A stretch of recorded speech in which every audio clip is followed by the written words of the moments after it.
Welcome to Japan Station. I'm Tony Vega.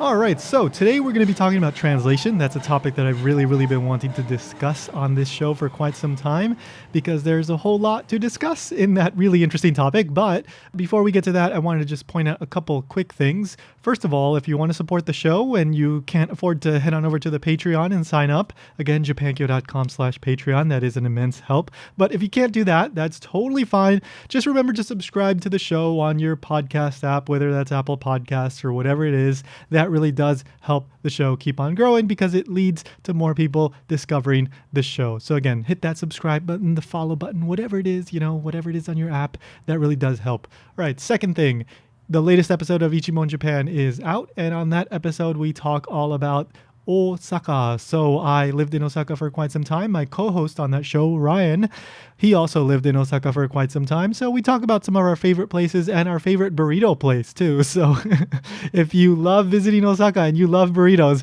this is the show for you. But there's also a bunch of other stuff that's not related to burritos. So go check it out, Ichimon Japan, wherever you get your podcasts, or you can just head on over to japankyo.com/Ichimon Japan. So a few months ago, I was on YouTube, and I don't remember if it was in my suggested videos or if I was actually looking for something, but somehow I came across the YouTube channel of someone going by the name of Sarah K. And Sarah is a professional translator. She's done translation from Japanese into English of anime and games. And she was making really interesting content, like especially focused on what it's like being a translator, but also the Japanese language, right? Explaining some of these very interesting words that are hard to translate and some of the nuances of the Japanese language. And I think if you've been listening to this show for a while, you know that I love the Japanese language and I'm a bit of a nerd about it, right? I went to graduate school to study Japanese language and linguistics. So I think that shows I'm rather nerdy about these things, but I was really enjoying her stuff. And it just so happened that I had been wanting to talk to a translator or interpreter for quite some time. And I thought it would be fun to have her on the show. And I was absolutely right. It was fun to talk to her. And her YouTube channel is now called Sarah Moon. So Sarah Moon. It's a pun, kind of a play on Sailor Moon, right? Because Sarah is a fan of Sailor Moon. And in Japanese, sailor is seira and Sarah is sera. So they kind of sound similar. So anyway, Sarah Moon is her channel. If you look it up on YouTube, it'll pop up right away. And she's got tons of great content over there. So we talk all about translating and the difficulties of translating and the nuances of translating and simulcast anime, right? So those anime that they broadcast like 1 or 2 hours right after it's broadcast in Japan, how do they do that? She's done work for that. And we talk about a bunch of other stuff. Just one quick note, in the beginning of the conversation, we briefly discussed the word aho.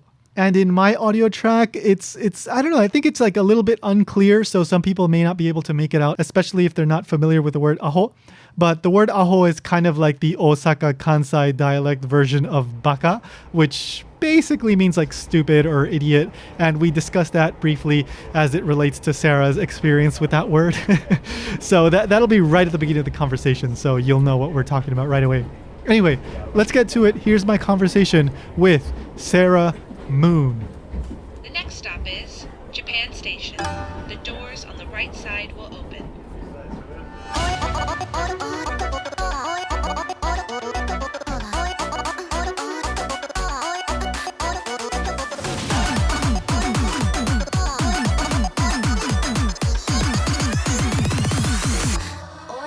So, there's several things I wanted to ask you about related to translation, for example. Okay, so I was rewatching the tsundere video. Oh, yeah.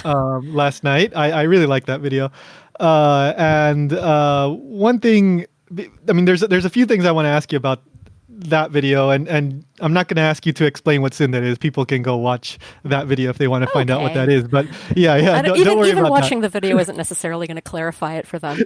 But, No, but look, people can go look it up on like Wikipedia or whatever and get a pretty basic understanding. Yeah. But I think you add multiple layers to it, and that's what I love about it. But you mentioned, and this is, I think, something that a lot of people that get to a high proficiency of Japanese experience early on, but you mention how you contacted a fan sub place because you were noticing how like aho, which I mean, in a general sense, like idiot or stupid, right? Like you would translate it as that, but Yeah, I noticed it was translated in a lot of different ways. I'm like, well, when right. when does it mean moron? When does it mean idiot? When does it mean like silly person? Like, yeah. And sometimes it was translated with profanity. And when you're a teenager, you're, the first words I learned in Japanese were profanity because that's what you do when you learn a new language. Exactly. And I'm like, oh, I really want to know, like, is this actually profane? And why is it not always profane?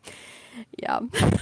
Do you remember if they answered you? They did actually. So I had this was, okay, I'm dating myself, but this was like the mid-late 90s. So the internet wasn't even super like ubiquitous. And so I didn't have an internet connection really. I had Juno where you dialed up just to get your emails and then you dialed. Yeah. So I couldn't contact them. Like I hand wrote them a letter actually and sent it through the mail. This is like how old school it was. And I was actually, now that I'm older and I understand, things better, I'm really surprised they actually bothered writing back to me, but they did. Like they sent the letter back and then like with handwritten comments on it. Because it was like a page. I was an interesting kid. And so they actually did write back and they said, specifically to that whole question, they said it means the same thing, and they didn't go into a lot of details, and like I can understand why they wouldn't bother. Sure. It's not their job to educate me. Plus, also, this fan subbing group, the people who ran the fan subbing group, they themselves weren't necessarily like super fluent in Japanese. They had a couple translators that translated for them, so they would have had to consult these people, and it would have been a big to-do just to answer this weaves question. And it wouldn't, I would be surprised if you were the only one that ever did this. So. Oh yeah. No, I mean I've been through the same thing. I also went through watching fan subs and whatever, around the same time period. And I would notice the same things and I go like, no, this is wrong. Why is it like this? And like, or I'd hear a word, I'd hear like maybe it was yakekuso, and I thought, because I was a beginner, oh, that was yakusoku, and why was promise not in the subtitles? That was translated incorrectly. I'd like pick out, I knew just enough Japanese to get myself in trouble, basically. Right.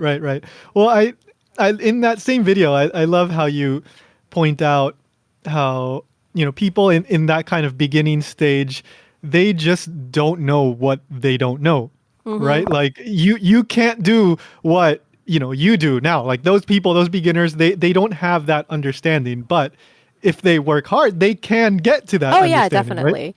Yeah, and I it's frustrating. Like I try to educate people because I remember being in that place myself. But at the same time, it becomes ultimately one of those kinds of arguments or conversations or debates where at the end I just have to throw my hands up in the air and say, "Well, you'll understand when you're older." It's like that sort of whenever you're talking to your parents and having an argument, and they're, "Oh, you'll understand when you're," and it's true though. Like it sucks to have to say that to people.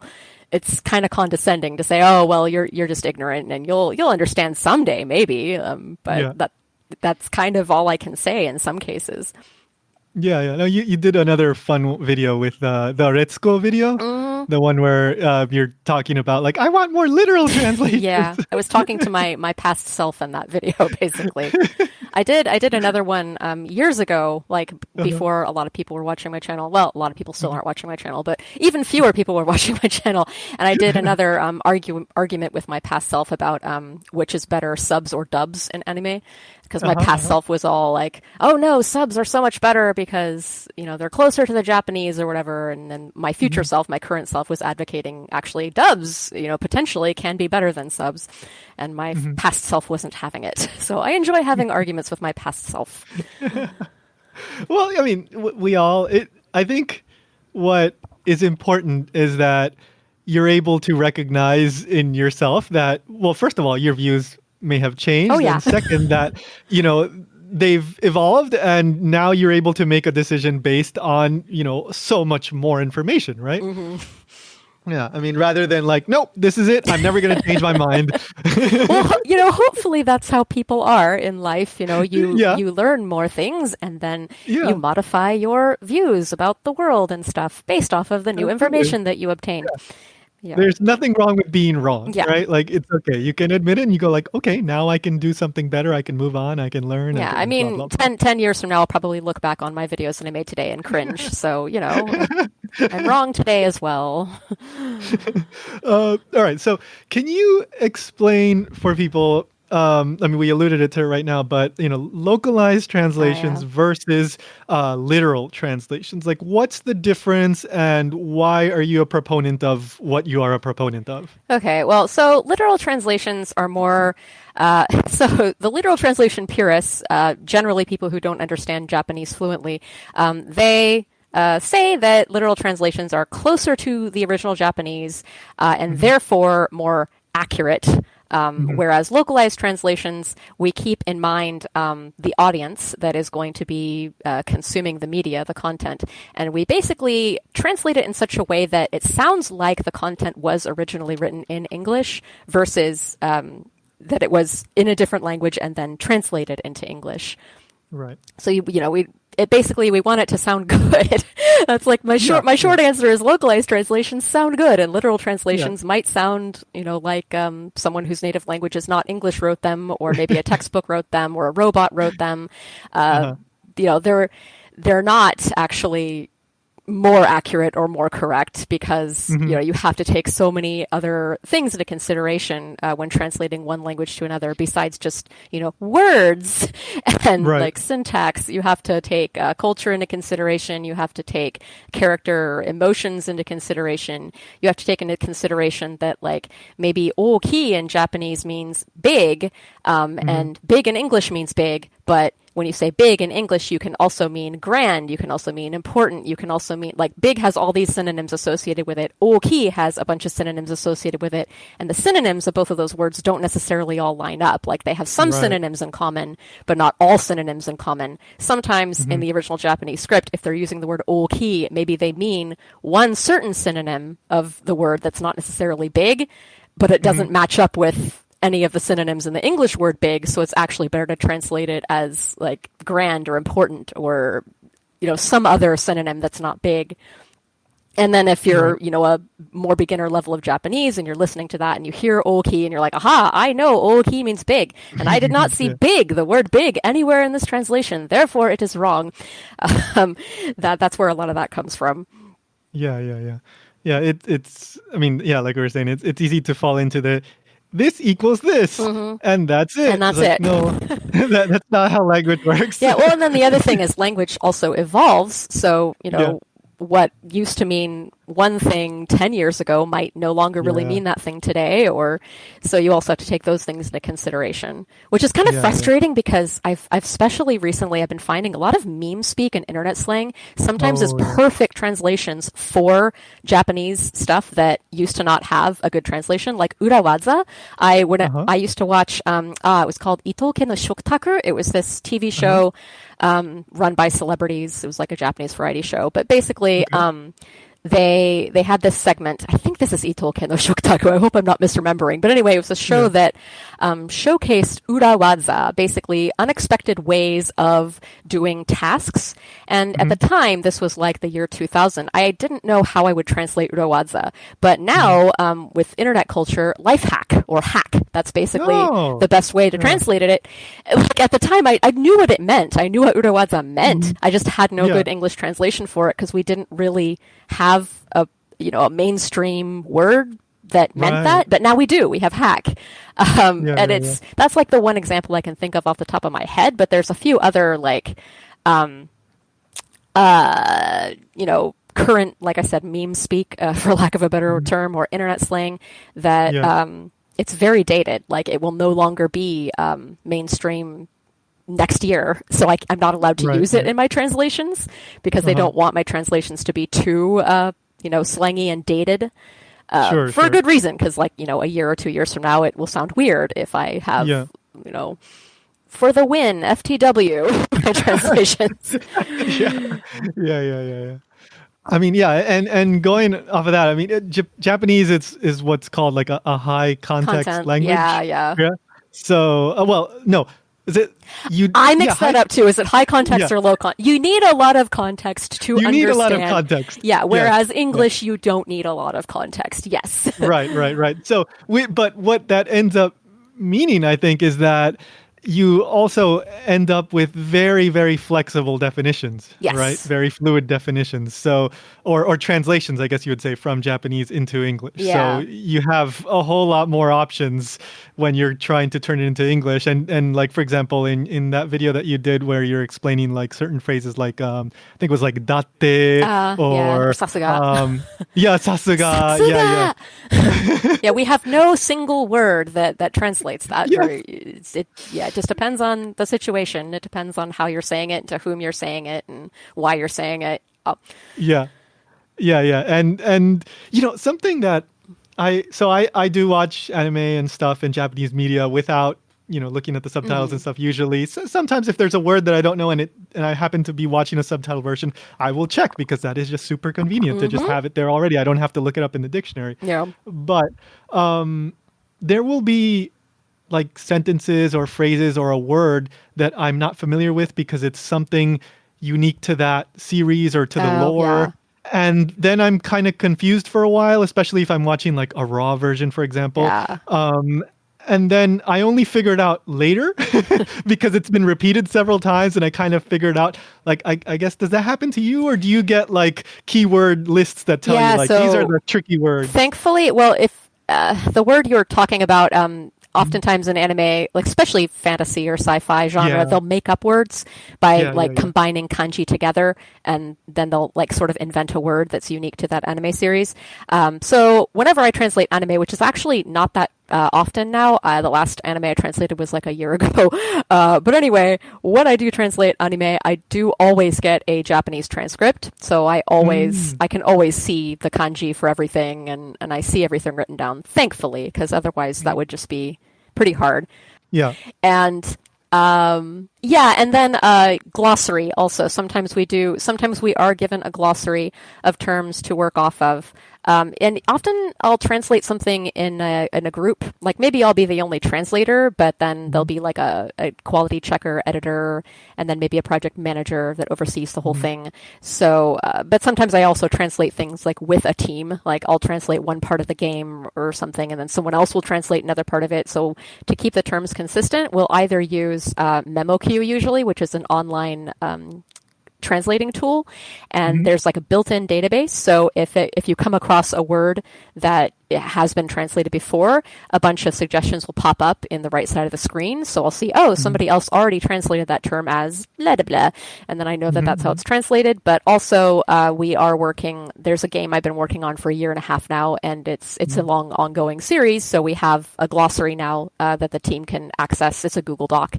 And so when I come across a new term, if I happen to be the person that initially translates it, or I'll write in, should this be the translation? And then they'll run it by the original company in Japan, and they'll say, oh, like, how would you like this term translated? And sometimes they'll have a term that they want, and sometimes their term that they want is bad, and I don't want to use it, or the title of their series that they've decided, oh, this is going to be our English title, and it's really bad translation, but I have to use it anyway because the company in Japan That's said, what they want, yeah. So.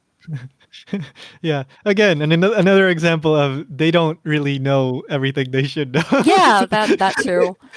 They think they know. It's really weird too, because sometimes I have gotten like I'll occasionally get feedback, and usually it'll be from my project manager, but sometimes the company in Japan, like the game makers themselves, will send feedback, and a couple times I've gotten feedback on just my English prose, and they'll be like, oh, you shouldn't actually use this word in this context because it has this connotation. And I'm like, no, it doesn't. But I have to go with their correction anyway because they're the boss, basically. That's what they want, yeah. Yeah. Huh. They tried to tell me once that pleasant is always snarky and ironic, and it doesn't actually mean pleasant. Like it means like smug. I'm like, no, it doesn't actually mean that. It can sometimes it can mean that, but it means pleasant, peaceful. They live in a very sarcastic world, I guess. Yeah, I don't know, which is weird too, because Japanese people aren't really that sarcastic. So I don't know where they got that from, but yeah. What about like character names, right? Like you often get like especially characters that have like the rarirurero, you know, do I go with an R, do I go with an L? Like for most cases, do they tell you? Yeah, fortunately character names are almost always determined by the game developers or by the anime writers, the Japanese people themselves, so that's helpful. Okay, good. Yeah, because you often get, especially like when you get an anime show that is getting fan subs and then it builds a community and then you get the fans like, no, but that's not how you translate it. Yeah, you know what's funny is they really do take the fans into account quite a bit. The game developers themselves, the anime writers themselves, and then us translators also. We actually do take the fans into account. Like, that's great. Yeah, sometimes actually, a recent game I translated, which I'm not allowed to disclose what it is, but sure. It's a huge franchise and it's very popular and it's been around for a very long time. And they actually asked me to consult the wiki of that game for what to call attack names and stuff like that. Now, the wiki was compiled from previous official translations of the game, but it also has like a lot of other stuff, fan-made, not fan-made lore, but fan-compiled lore and like from fan translations of some of the side stuff that wasn't ever officially translated. And they're like, yeah, just consult this fan-made wiki to get all your terminology correct and to familiarize yourself with the series. Like, consult this fan-made wiki. Is my okay? Yeah. Well, that's almost like if you want to interpret that in a very positive way, you could say it's almost like a linguistic approach in that, like in language, you have things are initially mistakes, but then when enough people start to use it, they just become the norm. Yeah, like literally. Yeah, exactly.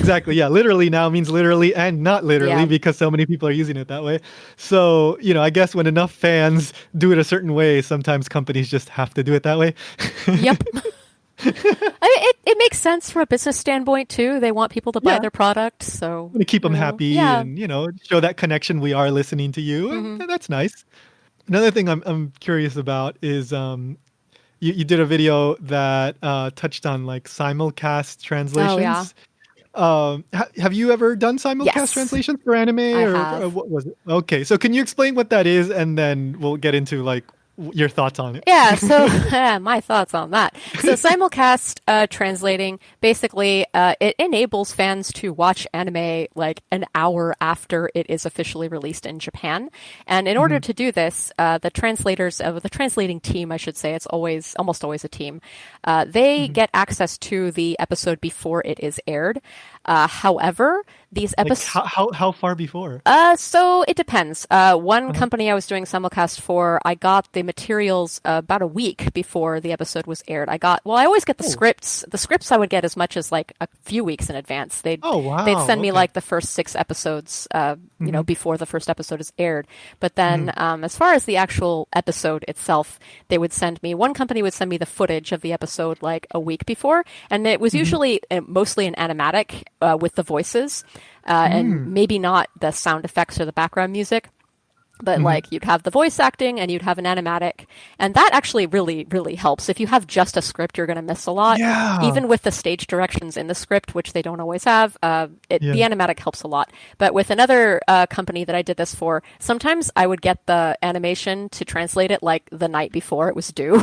and I had to wait until I got that material then to do it, because I basically was the second in the chain of command. They would have somebody time the episode first, and then I would translate the timed file.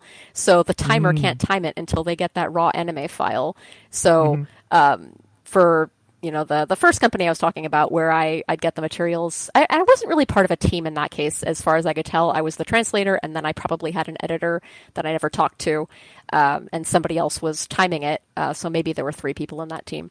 But yeah, I'd get the materials a week in advance. I'd have, a leisurely couple days to translate it and look over my work and, fix little things that I saw and make sure that it's really good. But sometimes for the other place, I would be like an on-call doctor and I'd just be hovering over my phone waiting for the notification. Okay, start the episode. And like sometimes it would be terrible because I'm not a night person.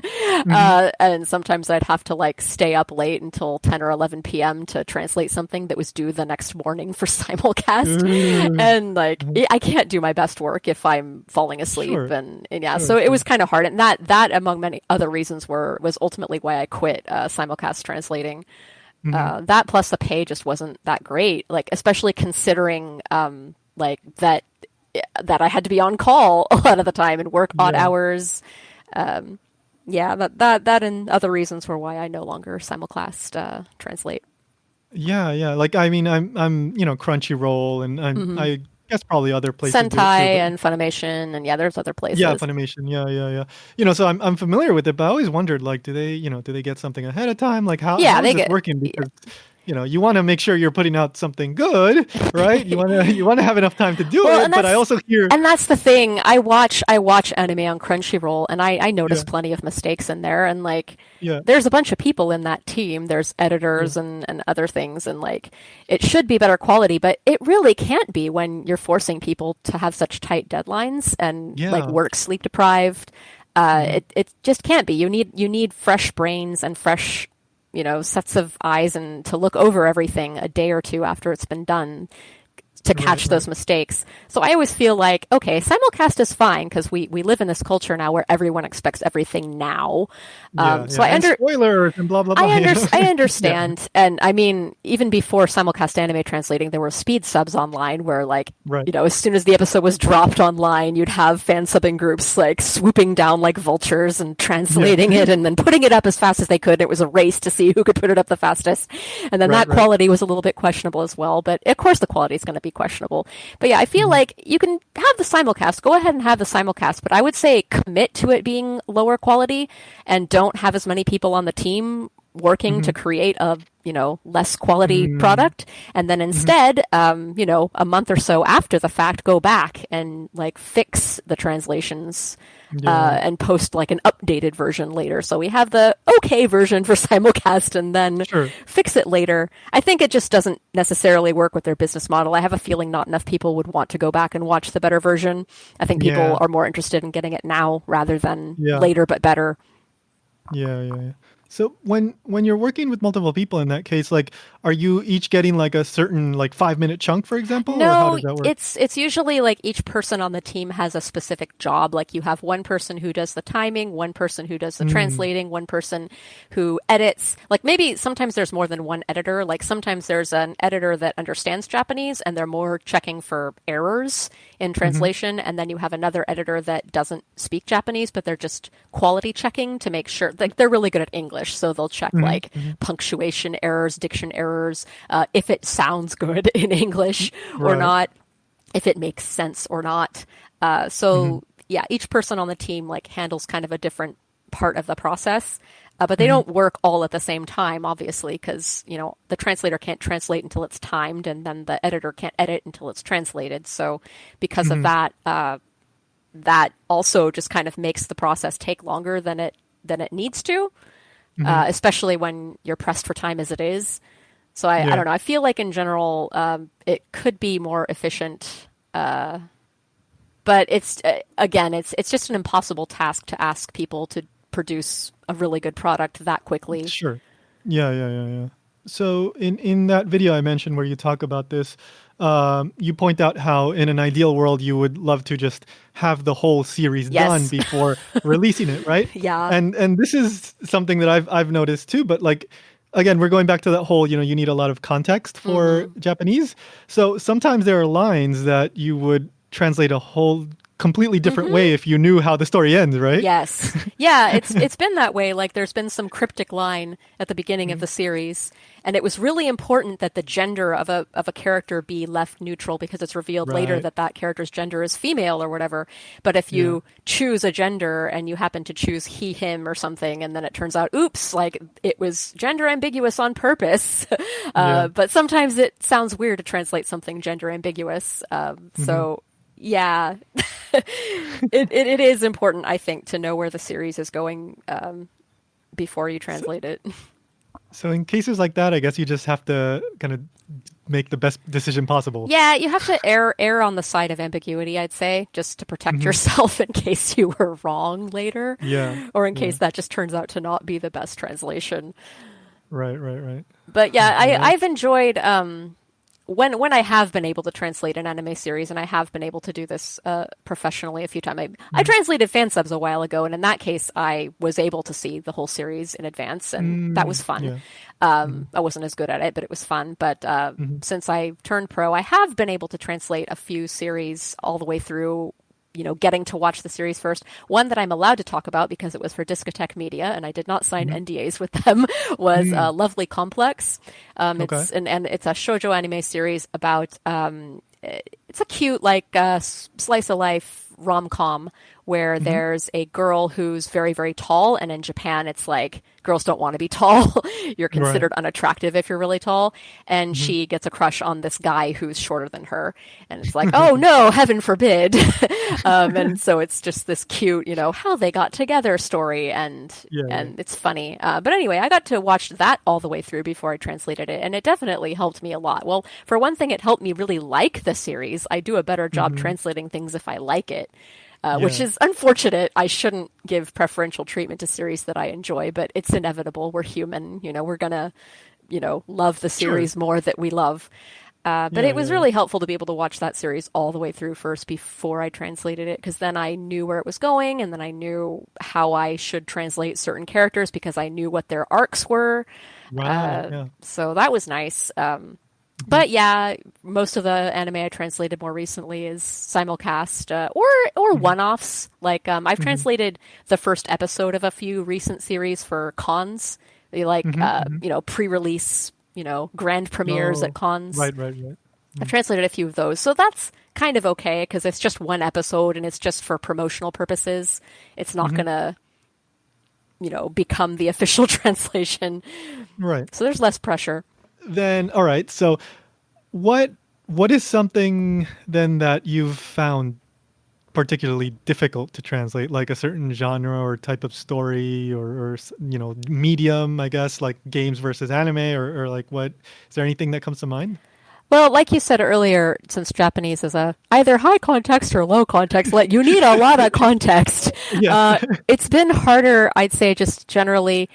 Like I said earlier, I'm going to contradict myself. I said earlier, well, it was easier to translate just the first episode of some series because it was just the first episode. Actually, it's really hard at the start to translate anything because I don't know what the story is like yet. I don't know the characters yet.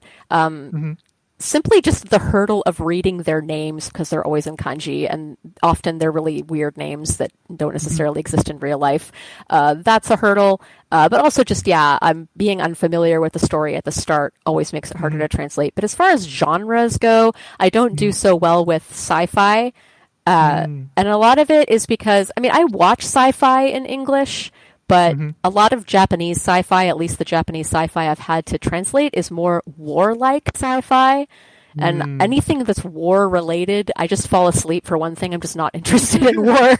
But also, I just haven't watched many like war epics. So I'm not that familiar with that vocabulary even in English. And that's when I have problems, is when I'm translating something where I just don't even really understand it in English. And like, I've occasionally translated, not entertainment. I translated like a manual on cars like a year ago. Like, I don't understand cars. And so that was pretty hard to translate. It's like when you translate something and after you've translated it, you read over the translation and it makes no sense to you because that's pretty painful. Yeah. I mean, technical translation is, I guess, easier in the sense of like there's no like poetic aspect. There's no figurative aspect to it, but it's just so boring, right? Yeah, well, and you really have to be a little bit more of an expert in the technical thing. I mean, the car manual was okay because it was I don't know, it was a little simpler, I think, and I also had an older version of that file that was translated to consult. Okay. So that was a lifesaver. If I didn't have that older version of the file to consult, it would have been death. My dad, though, he translates German to English, and he did mostly patents. And I guess it's just one of those things that after you've done it for a while, you know what all this patent language is like and what it's supposed to mean. But I'd say most, if you're a legal translator, typically you have a law degree or you've been to law school or you at least understand the law quite a bit. If you're a medical translator, maybe you've gone to med school or you at least understand medicine quite a bit. So being that kind of translator requires different kinds of qualifications, whereas being a translator of entertainment, I'd say being a really good writer in your target language is really, really important. And if I've always loved writing in English, so that's why I like translating. So that part, I actually enjoy that. I actually enjoy making it sound good in English. So it can be a challenge sometimes, but it's at least a fun challenge. Right. Yeah. I mean, I'm far more on your end of things. I think I'd rather have that story to play with and try to capture the spirit of what is trying to be said than kind of go through kind of robotically, this line says this line says this line says well, this. and speaking of robots, another really cool thing about entertainment translations is it's a safer career, actually. True, because machines actually can do a pretty decent job translating the more technical stuff. That's another thing. Like when I was translating that car manual, sometimes when I was just like, there's so many words in this sentence, I don't know, and I don't feel like looking them all up one at a time. I'm just going to plug this sentence into Google Translate. I plugged it in, and that was a good translation. Whereas if I plug in a sentence from a game I'm translating into Google Translate, it'll be so wrong in so many different ways. So that's one really cool thing. And I have also, speaking of boring work, I have edited machine translated stuff occasionally, and pretty much always the machine translated stuff I'll be editing is in the more quote unquote boring translation category of tech or business or something like that. So that is one thing that entertainment translation has going for it. Is I don't think it's very likely that robots will ever completely take that away. They're coming for all the other jobs, but not anime translating. Right.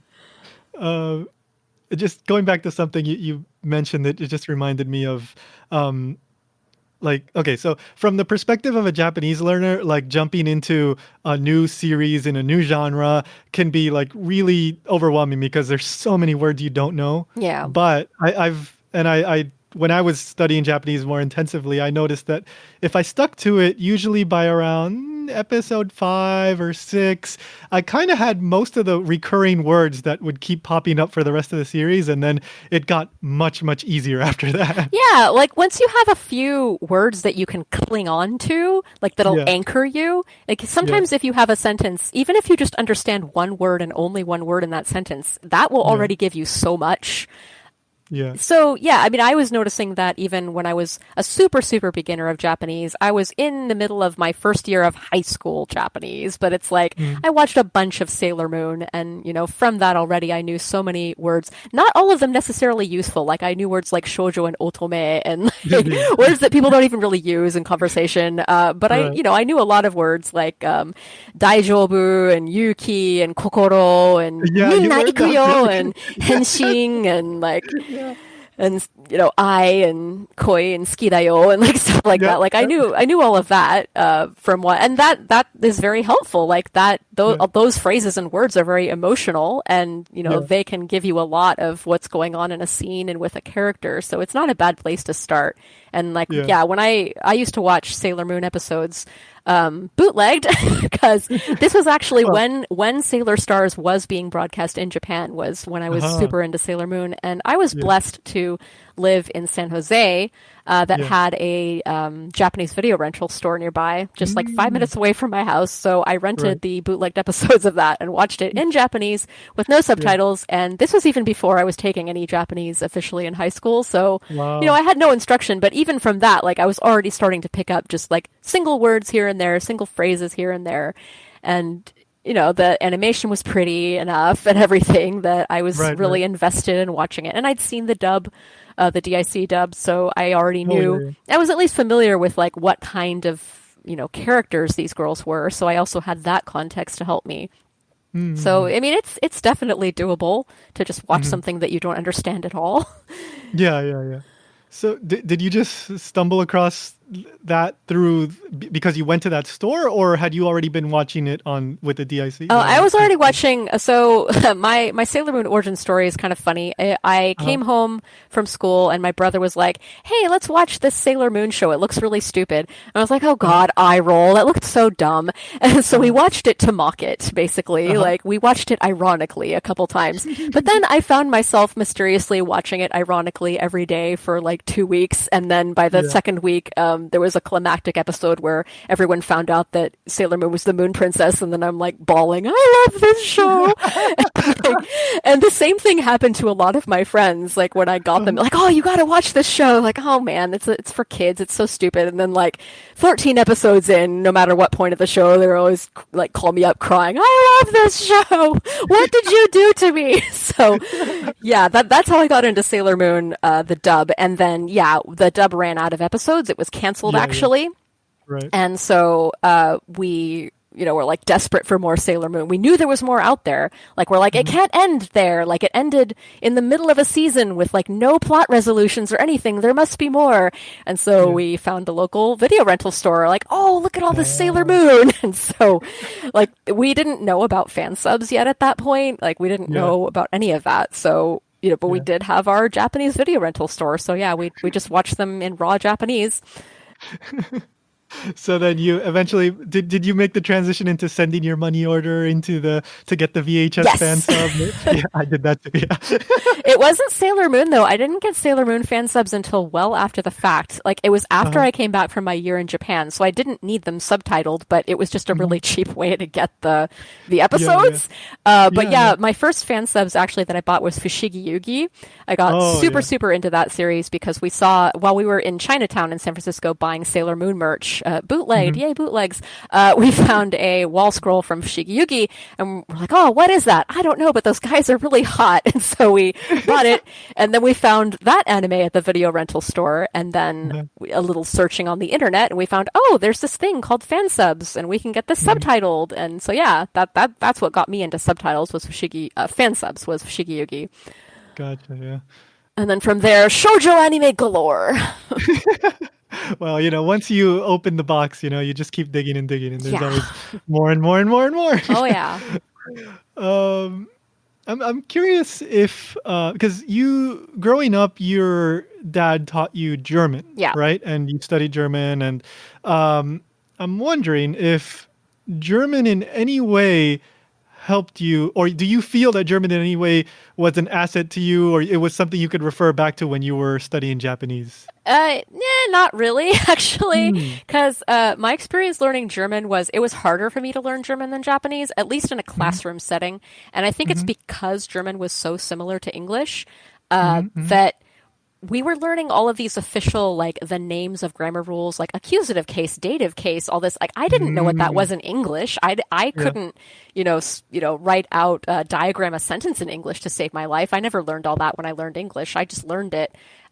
So I think because German was so similar to English, it was harder to learn. But because Japanese is just so different, I was just on a different channel for my brain. So in a way, Japanese was actually easier for me to learn than German. And then my experience of trying to learn German was just completely different from my experience. Well, also, I was learning Japanese because I was obsessed with anime. With German, I didn't really have much of an impetus other than, oh, my dad translates it, and I've been to Germany, and I like some German food, and that's it. And it sounds kind of cool. Well, and then I got into Rammstein. That was like another thing that my one other connection to German, and oh boy, I can translate Rammstein songs. But other than that, there wasn't that much Well, there was that one anime called Weißkreuz that's German Uh-huh. for White Cross, and it's Oh, a little uh-huh. bit of an obscure anime from the 90s. It featured four. Oh, I remember. Yeah, yeah, yeah, yeah. There Now were I four, remember. like, I liked their idol group that they made, like their Yeah, anime yeah, yeah, yeah. seiyuu, like that music was pretty cool, but the anime Mhm. was about four assassins.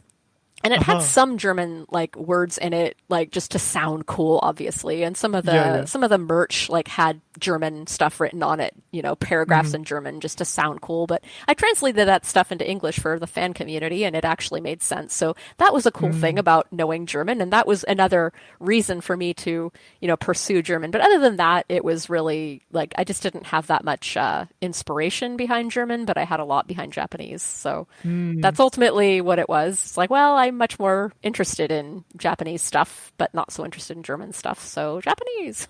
Yeah, yeah, yeah. Well, you had that motivating factor with Japanese. It was something you were passionate about. So, Yeah. yeah, that's why you're able to stick with it.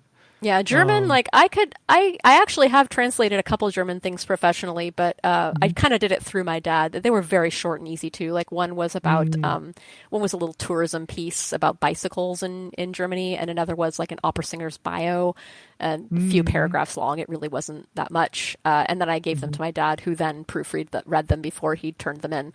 But yeah, like if with a dictionary and some time, Sure. I could still sort of translate some German into English, but I mean, my skill level is nowhere near high enough for that to actually be profitable. Like, since Mm. translators are paid by the word and not by the hour, like, I would not make very Right, much right. money translating German. I saw that you also run an Etsy. You have a Mm. Facebook group for Yep. translators. You mentioned that you were doing like cooking videos as well. So, okay, one where you have time to do all this? I wear many hats. Well, actually, the translating it doesn't Yeah. take me that long to translate. Mhm. I'm Yeah. apparently fast. Like Oh, okay. I judging based off of what I hear from other translators, and my project Mhm. managers are always really surprised at how quickly I turn things around. But yeah, I'm probably a pretty fast translator.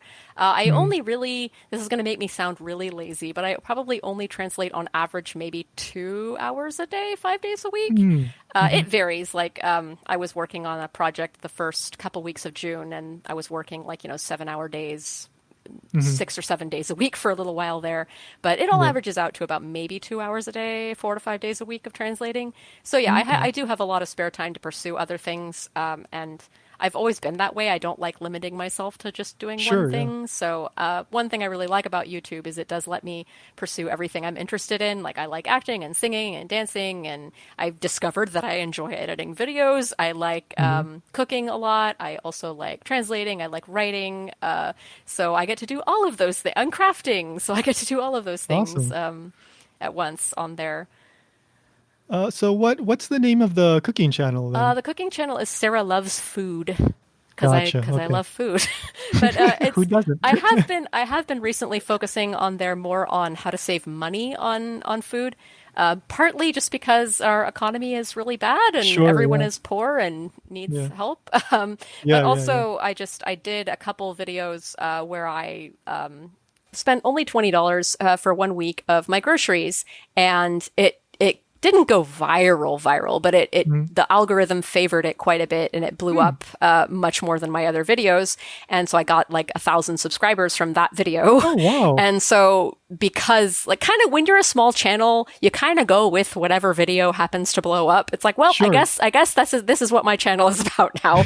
But I've always been like I've been poor most of my life, so Yeah. I do enjoy like being frugal, and I figure, hey, I'm actually rather qualified to teach people how to be frugal because I've had to do that my entire life, and Yeah. it's fun. Like I enjoy kind of like seeing how little money I can spend on groceries. So I did another series at the beginning of this year where I lived off of 1 month for just $40 of groceries, Mm. and that one blew up as well, and I got like another 1,000 subscribers from that. So that's Wow. why that channel is pretty much like now sort of a frugality with food channel. Gotcha. Occasionally I'll do something that's not like super cheap, like, because I have to get that out of my system. I don't only eat super cheap food. Like Sure. Sure. I love food. Food is like the one thing I'll splurge on. So Yeah. Yeah. like I Yeah. don't buy anything else but food.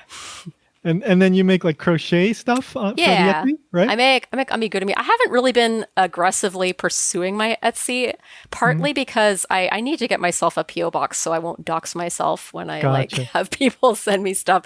But Yeah. yeah, I have an Etsy. It's there. But yeah, I crochet amigurumi. I did a whole reenactment of the opening theme song of Sailor Moon with amigurumi. It took me like a year. I crocheted all the characters, I crocheted all of the set pieces, and then I Wow. filmed like I reenacted the whole thing on film.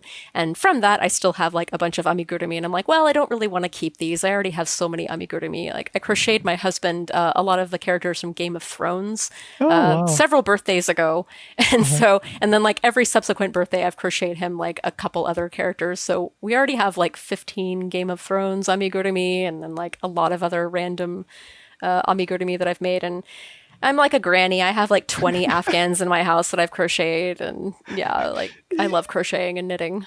Is that reenactment the opening video of Sailor Moon? Is that on your Sarah Moon YouTube Yeah, channel? it's on that Okay. channel. It hasn't done very well. Like I don't know why the algorithm didn't like it, Yeah. but yeah, I'll look it up. it's up I there. can, I'll put all that stuff in the show notes so people can go check out all your stuff. So thank you, Sarah. It was a pleasure talking Oh, thank to you. you. Yeah, great. All right. So I will, like I said, I'll put all the stuff in the show notes, and people should go check out your stuff because I've enjoyed watching it. And people should check out the rest of this podcast. I've been listening Oh. to it, and it's really good. Oh, thank you. I will leave that in.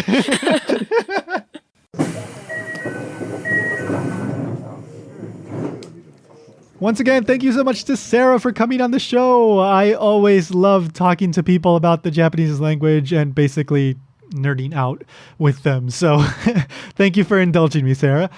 So regarding that high context thing that we were talking about, so we were right. Japanese is high context. I double checked. And that just means that a lot of things are not as explicit as they are in low context cultures / languages. So English is far more on the low context side of things. And why is Japanese high context? I mean, Sarah explained it there briefly, but just one really brief example is that oftentimes in Japanese, you just can drop the subject completely. So if you jump in partway through a conversation, it takes quite a bit of effort to figure out what people are talking about. Eventually, the subject might come up again, or you're able to use other clues to decipher what it is exactly that is being discussed. But generally speaking, I think that jumping in halfway through a conversation in Japanese would be a little more confusing than in English, because in English, we have more of a tendency to be just clearer and more explicit about what we're saying. And neither way is wrong, right? Japanese can be as explicit as English when it has to be, when people deem that in order to get their message across, they have to be very, very clear and mention every little thing. That's what they will do. But usually there's no need to do that. So they can be very, very efficient with their words. So if you have any questions or comments, send them over to mail@japanstationpodcast.com. If you have any Japan-related projects that you want to let people know about, also send an email. I'm happy to check that stuff out. And if I can, help spread the word about that. Remember to follow on Facebook and Twitter @JapanKyo News. And of course, remember to subscribe on your favorite podcast platform, app, whatever, and leave a rating or review if you can spare just a few moments to do so. Thank you so much to Yunomi for providing the theme song of Japan Station. And that does it for episode 43. Episode 44 should be out August 1st. I am working on the interview for that one. I should be doing the interview in the next few days. It's going to be with someone that I've been wanting to talk to for quite some time. And he is a well-known writer and localizer. And he's known particularly for his work with yokai. And that is all I will say, although I don't think we're going to be talking about yokai all that much because he has something new that we're going to be talking about. Anyway, if you want to find out who that is before the episode drops, follow on Facebook and Twitter @JapanKyo News, or head on over to japankyo.com/Patreon, sign up, and you're going to get access to the special advance information that I like to post over there. All right, so thank you for listening. I really do mean it. Thank you for listening. And remember, go find your miniature pony. Just do it!